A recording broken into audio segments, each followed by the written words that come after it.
Hello friends, welcome to my channel Berhampur wild lover. आज मैं आपके साथ शेयर करने वाला हूँ मेरा न्यू पेट हैमस्टर। मेरे पास हैमस्टर बहुत महीने से है, बट मेरा अभी 2 महीना पहले ब्रीडिंग हुआ है। मैंने आज आपसे वो सब शेयर करने वाला हूँ। वीडियो पूरा तक देखना, मैं आपसे मेरा हैमस्टर ब्रीडिंग के बारे में पूरा जानकारी देने वाला हूँ। Thank you. हैमस्टर बहुत छोटा पेट है जो कि आपको डिस्टर्ब भी नहीं करेगा और आपको बहुत बड़ा केज भी नहीं चाहिए। आप छोटे से बॉक्स में, आप 2 बाई 1 फीट बॉक्स में आराम से उसको रख सकते हो। बहुत प्यारा सा पेट है। हैमस्टर का बहुत सारा वैरायटी आता है, जैसे कि Syrian hamster, Chinese hamster, draft hamster. But ये जो मैं 3 वैरायटी का नाम बोला, इसमें सबसे बड़ा वाला हैमस्टर जो होता है वो होता है सीरियन हैमस्टर, और जो सबसे छोटा वाला हैमस्टर होता है वो है चाइनीज़ हैमस्टर। वो चाइनीज़ हैमस्टर सबसे छोटा होता है और सबसे बड़ा वाला होता है सीरियन हैमस्टर। तो मेरे पास जो है वो सीरियन हैमस्टर का ब्रीड है, और उसमें से एक गोल्डन और एक पांडा और एक फन कलर का। मेरे पास टोटल 3 पेयर है, बट उसमें से अभी मेरा 3 फीमेल ने ऑलरेडी ब्रीड हो चुका है, और वो लास्ट टाइम 2 महीने पहले ब्रीड किए थे। आज मैं आपसे वो दिखाने वाला हूँ, मेरा हैमस्टर और उनका बेबीज। हैमस्टर का ब्रीडिंग करना बहुत आसान है। आप अपने घर पर ब्रीडिंग कर सकते हो। उनके लिए कुछ सेपरेट बॉक्स चाहिए। जब आप ब्रीडिंग कर रहे होगे तभी आपको मेल फीमेल एक साथ रखना पड़ेगा, और नॉर्मल के टाइम आप अलग अलग रखना पड़ेगा, क्योंकि मैंने कभी देखा नहीं बट ये लोग फाइट करते हैं ऐसा मैंने सुना था। तो इसलिए मैं अब तक सिर्फ ब्रीडिंग के टाइम पे ही इनको मेल फीमेल को एक साथ रखता हूँ। बाकी नॉर्मल टाइम में मैंने मेल फीमेल सबको सेपरेट केज में रखता हूँ।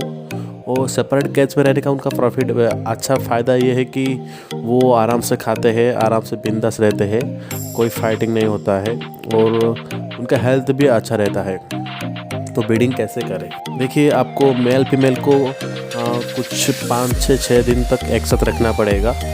अब जब आप देखोगे कि वो मेल या फीमेल है वो एडल्ट हो चुका है, वो 4 से 5 मंथ का हो चुका है, तब आपको क्या करना पड़ेगा, वो अच्छा से एक मेल फीमेल देख के आपको कौन सा कलर का ब्रीड चाहिए उसके हिसाब से आपको मेल और फीमेल को एक साथ रखना पड़ेगा।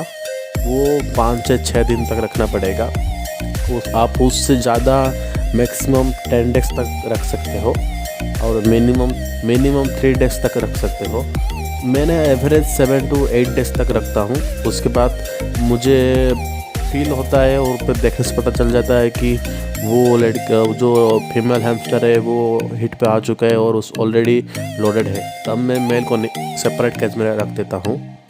और कुछ जब वो मीटिंग करते हैं उसका 15 से 20 दिन के अंदर वो फीमेल बेबी दे देता है, और एवरेज 3 से लेकर 7-8 तक देता है। मेरे पास जो 3 हैमस्टर है, एक ने 3 बेबी दिए हैं, और एक ने 5 बेबी दिए हैं, और एक ने 9 बेबी दिए हैं। हाइस्ट अब तक मेरा 9 का है।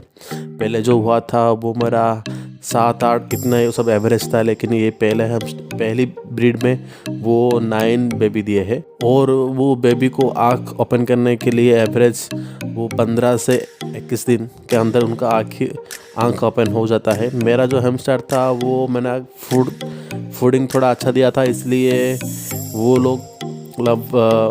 लोग एवरेज 16-17 दिन में आँख ओपन कर दी है।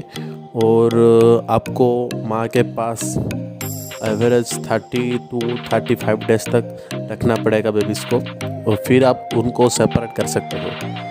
तो तब तक के लिए तो आपको मेल फीमेल और अलग अलग रखना पड़ेगा, और माँ के साथ सिर्फ बच्चे को 30 to 35 डेज तक रखना पड़ेगा। उसके बाद आप सेपरेट कर सकते हो। फिर सेपरेट करने का कुछ 1 महीना का गैप देना चाहिए, क्योंकि वो फीमेल भी अपने हेल्थ को केयर करेगा, वो सुधारेगा। उसके बाद 1 महीने के बाद आप फिर से मेल और फीमेल को एक साथ रख सकते हो। उसके बाद अगेन 7 to 8 डेज बाद फिर सेपरेट करना पड़ेगा। फिर वो फीमेल 15 दिन के बाद वो फिर बेबी दे देगा। इस तरीके से आप ब्रीडिंग कर सकते हो आगे। आपको आपके पसंद के हिसाब से कोई भी एक प्लास्टिक बॉक्स लेके जिसका एवरेज साइज 1.5 फीट से 1 फीट इतना एवरेज आपको ब्रीडिंग बॉक्स चाहिए। और ऊपर का जो ढक्कन है उसमें आपको नेट लगाना पड़ेगा। आप बहुत सारे वीडियो देखे होंगे कैसे, अगर नहीं देखे तो मुझे ऑलरेडी मुझे मैसेज कर दीजिए, मैं आपको फिर से एक नया वीडियो पोस्ट कर दूंगा उसका पूरा बॉक्स के साथ। तो मैंने एक मैंने बॉक्सेस लिया 1.5 फीट बाई 1 फीट का और हाइट एवरेज 10 इंचेस का। फिर उनका जो कवर होता है कवर में पूरा नेट लगा दिया। उसके बाद नीचे आप उनका ब्रीडिंग मटेरियल आता है वो डाल सकते हो। मैंने जो डाला हूँ वो जो धान होता है उनका जो खोलपा होता है वही मैंने यूज़ किया हूँ। इन ओडिया में उसको तसु बोलते हैं, मैंने वो यूज़ करता हूँ क्योंकि तसु में ज़्यादा स्मेल नहीं होता है, इसलिए मैं तसु प्रेफर करता हूँ। और आप ऐसे ब्रीडिंग बॉक्स रेडी कर सकते हो।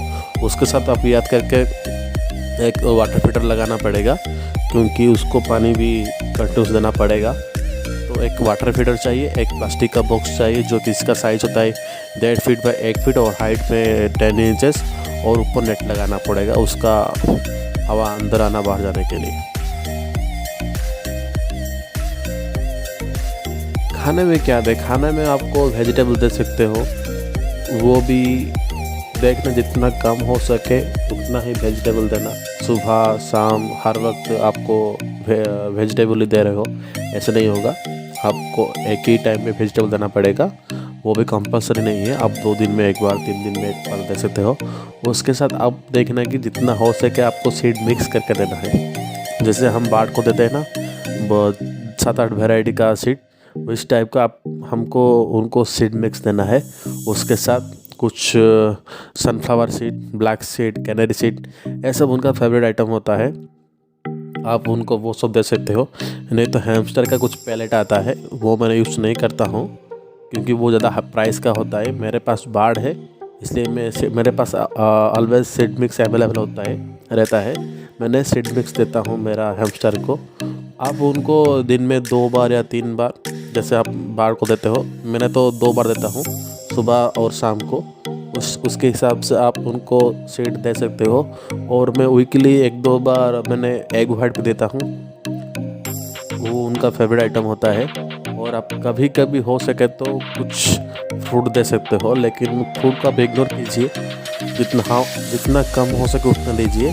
बट आपको सीड मिक्स कंटिन्यूस देना पड़ेगा। और कभी कभी आपको बीच बीच में आपका वेजिटेबल जो होता है वो देना पड़ेगा। इतना एनफ है हैमस्टर के लिए। अगर आपको हैमस्टर के बारे में और ज़्यादा जानना है तो आप मुझे मेरा कमेंट में कमेंट कर सकते हो, मैं उसके हिसाब से मैं रिप्लाई दूंगा। अगर होगा तो मैंने वीडियो बना के भी डाल दूंगा जैसे आपको चाहिए। और हैमस्टर के बारे में ज़्यादा जानने के लिए आप मेरे चैनल को फॉलो कर सकते हो, आप मेरे चैनल को सब्सक्राइब कीजिए। और आगे आपको जो भी चाहिए आप मुझे मैसेज कर सकते हो। Thank you.